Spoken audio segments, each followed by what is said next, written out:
Channel पे नए आने वाले दोस्तों से गुजारिश है हमारे चैनल को सब्सक्राइब करें और बेल के आइकन को ज़रूर दबाएं ताकि आने वाली हर नई वीडियो की अपडेट आपको मिलती रहे। बिस्मिल्लाहिर्रहमानिर्रहीम। My name is Mohammad Arsalan. How are you? I hope you will be fine. आज हम लोग पढ़ेंगे anatomy of GIT, gastrointestinal tract की अनाटमी। अनाटमी से मुराद बेसिकली कि GIT के आर्गन्स कहाँ कहाँ पे मौजूद होंगे, उनकी लोकेशन और उनकी लेंथ अगर हम लोग बता दें हमारा क्वेश्चन अटैम्प्ट। और सबसे पहले हम लोग इसकी पिक्चर ड्रा करते हैं। डायग्राम में देखते हैं कि ये जो GIT है इसको कैसे हम लोग आसान तरीके से पढ़ सकते हैं।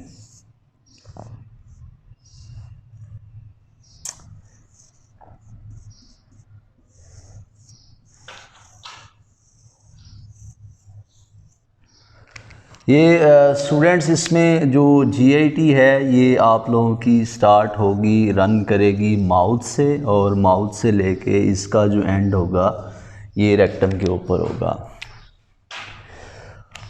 अब इसमें सबसे पहले हम लोग इसके सारे के सारे जो भी डाइजेस्टिव सिस्टम के ऑर्गन्स आते हैं हम लोग उनको पूरा करेंगे, फिर उनके साथ साथ हम लोग लोकेशंस और पॉइंट बताते हैं।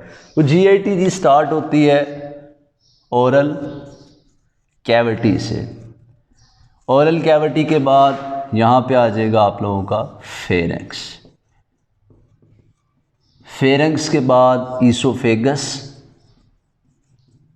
ईसोफेगस के बाद आ गया स्टमक। स्टमक के बाद आप लोगों की आ गई ये स्मॉल इंटेस्टाइन, और उसके बाद ये आ गई लार्ज इंटेस्टाइन। अच्छा, ये तो और लास्ट पे मैं इसको लिख देता हूँ एनस। अब बात ये है स्टूडेंट्स के ये वाले जो ऑर्गन्स हैं ये तो बेसिकली एक ट्यूब की शक्ल में आ रहे हैं जो माउथ से स्टार्ट होके एंड इसका एनस के ऊपर हो रहा है, लेकिन साथ में कुछ और ऑर्गन्स भी हैं जिस तरह के ये लीवर मौजूद है और ये गाल ब्लैडर मौजूद है, उसके अलावा ये पेंक्रियाज ये मौजूद है। अब ये वो ऑर्गन हैं जो कि इसके अंदर नहीं आते, GIT के हैं इसी का हिस्सा, लेकिन इसमें से खुराक नहीं गुजर के जाती, इसलिए इन तीनों को एक्सेसरी ऑर्गन्स का नाम दे देता है। तो सबसे पहले स्टार्ट करते हैं जी कि ओरल कैविटी क्या है। ओरल कैविटी आप लोगों के माउथ को कहते हैं। हाँ, माउथ आप लोगों को पता है कि वो इर्रेगुलर सी कैविटी है, कोई हमवार रास्ता नहीं है। यहाँ पे टीथ हैं, चिक्स हैं, गम हैं, पैलेट्स हैं, इसके अलावा टीथ हैं। और दूसरी बड़ी बात कि इस माउथ के अंदर आप लोगों के सलाइवरी ग्लैंड्स पड़े हैं। सलाइवरी ग्लैंड से मुराद स्टूडेंट जिनमें से थूक निकलता है, हमारे जिस्म में थूक प्रोड्यूस होता है, जो वो 1000 ml से 1500 ml डेली लेवल पे उसकी सिक्रीशन है। अब ये 3 ग्लैंड्स हैं, पेरोटिड हैं, कैरोटिड हैं, सबमैंडिबुलर हैं, यहाँ से जो है वो सलाइवा सेक्रीट होता है। इसके बाद बारी आती है फेरेंक्स की। फेरेंक्स बोलते हैं जी थॉट को, गले को। जो गला है वो 5 से 6 इंच उसकी टोटल लेंथ है। इसका जो ये सामने की तरफ से मतलब ऊपर की तरफ से ये माउथ से ये आ रहा है, और इसकी जो कनेक्शन है आगे वो ईसोफेगस के साथ जुड़ा हुआ है। जो हमारा गला है ना स्टूडेंट्स, इसकी जो कैविटी है वो कंटिन्यूसली 3 कैविटी से मिल रही होती है। नाक का जो रास्ता है वो भी गले में खुल रहा है, उसे नोज़ोफेरेंक्स कहेंगे। नोज़ोफेरेंक्स। जो मुंह का है वो भी यहीं पे खुल रहा है, उसे ओरोफेरेंक्स कहेंगे। और जो सांस वाली नाली का रास्ता है वो भी यहीं से होके गुजरता है, उसको लैरेंजियोफेरेंक्स कहेंगे। इसके बाद बारी आती है जी ईसोफेगस की। ईसोफेगस स्टूडेंट्स है ये खुराक की नाली, इसकी जो टोटल लेंथ है, ईसोफेगस को भी हम लोग यहाँ पे लिखते हैं जी ईसोफेगस। ईसोफेगस जो है वो 25 सेंटीमीटर जो है वो इसकी लेंथ है, 2 सेंटीमीटर जो है वो इसका डायमीटर है। ये यहाँ से खुराक गुजर के स्टमक में आती है। इसका सिर्फ काम यही है कि खुराक को जो रास्ता प्रोवाइड करना। नॉर्मल हालात में 8 से 10 सेकंड्स के अंदर खुराक इसको पास करती है, इसोफेगस प्रेजेंट कहाँ है, इसकी लोकेशन कहाँ है जी। पहले इसका बता दूं कि ये ऊपर वाली साइड से गले से अटैच है, नीचे आके ये स्टमक के साथ अटैच है। Oesophagus in the front of vertebral column से ये आगे है और बिहाइंड द ट्रैकिया, और जो सांस वाली नाली है उसके पीछे। फॉर एग्जांपल ये आप लोगों का वर्टिबल कॉलम है, ये आप लोगों का इसोफेगस है। वर्टिबल कॉलम पीछे है और उसके बाद ये आप लोगों का ट्रैकिया है। ट्रैकिया जो है ये इसके पीछे आ जाएगी, ये दरमियान में इसोफेगस आप लोगों की आ जाएगी। उसके बाद बारी आती है जी स्टमक की। स्टमक को हम लोग इस साइड पर ज़रा ड्रॉ करते हैं जी। स्टमक क्या है? स्टमक एक मस्कुलर बैग है जी, मस्कुलर बैग। इसकी जो शेप है वो इंग्लिश वर्ड जे शेप है और इसकी जो टोटल लेंथ है वो 10 इंच इसकी टोटल लेंथ है। और स्टूडेंट्स जो स्टमक है बेसिकली जहाँ पे इसोफेगस ख़त्म होती है इस पॉइंट को कहते हैं कार्डियक स्फिंक्टर। यहाँ से लेके इसका जो दूसरा एंड है वो पाइलोरिक स्फिंक्टर के ऊपर आता है। पाइलोरिक स्फिंक्टर यहाँ पे आता है। इसका मैं बता दूँ आप लोगों को, पाइलोरिक स्फिंक्टर का ये भी 20 सेकंड के बाद ओपन होता है और ये सिर्फ 2.7 ml फूड को आगे ट्रांसफ़र करता है। इसके अलावा इसका ये वाला हिस्सा बॉडी के लाएगा।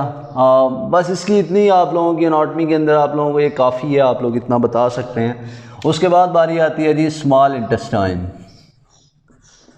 स्मॉल इंटेस्टाइन की जो लेंथ है स्टूडेंट्स वो जो है एवरेज इसकी बाज़ बुक में 7 भी दी गई है।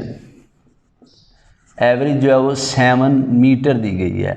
लेकिन अगर इसको आप लोग फीमेल और मेल के हिसाब से देखें तो फीमेल में 7.1 और मेल के अंदर 6.9 मीटर है। अगर इन दोनों का कंपैरिजन करें तो एवरेज 7 मीटर ही निकलेगी। लेकिन बाज़ बुक में 4.6 to 9.8 मीटर होल वर्ल्ड के अंदर इसकी जो है वो ये एवरेज जो है वो निकाली गई है। स्मॉल इंटेस्टाइन को आगे फर्दर 3 हिस्सों में डिवाइड किया गया है, जिसमें पहले हिस्से को ड्यूडिनम,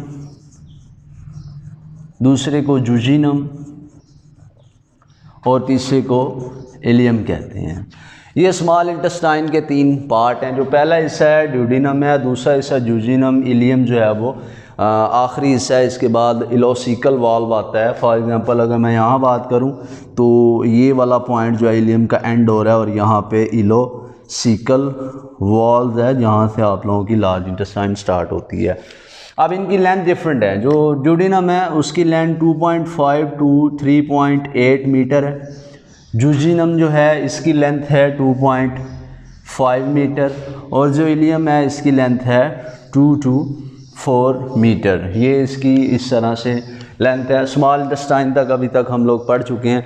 उसके बाद स्टूडेंट्स बारी आती है लार्ज इंटेस्टाइन की, कि लार्ज इंटेस्टाइन क्या है जी।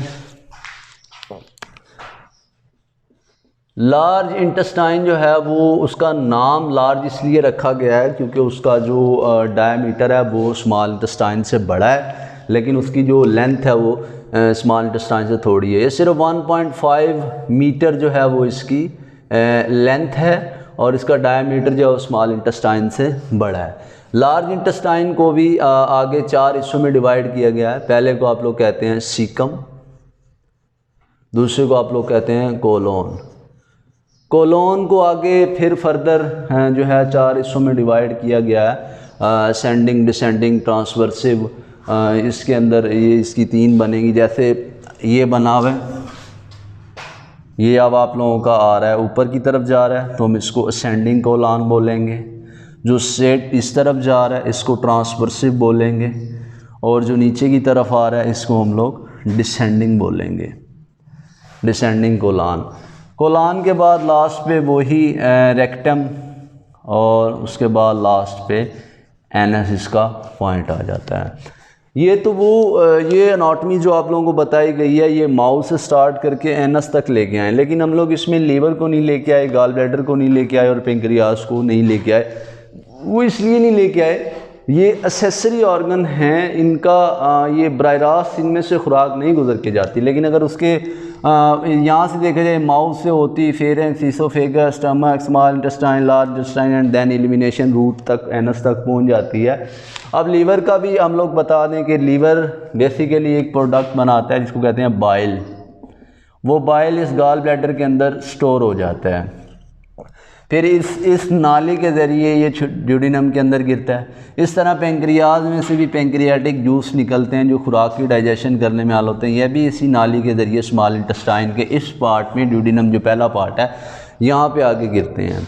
आई होप कि स्टूडेंट्स आप लोगों को मेरा ये लेक्चर पसंद आया होगा। अल्लाह हाफिज़।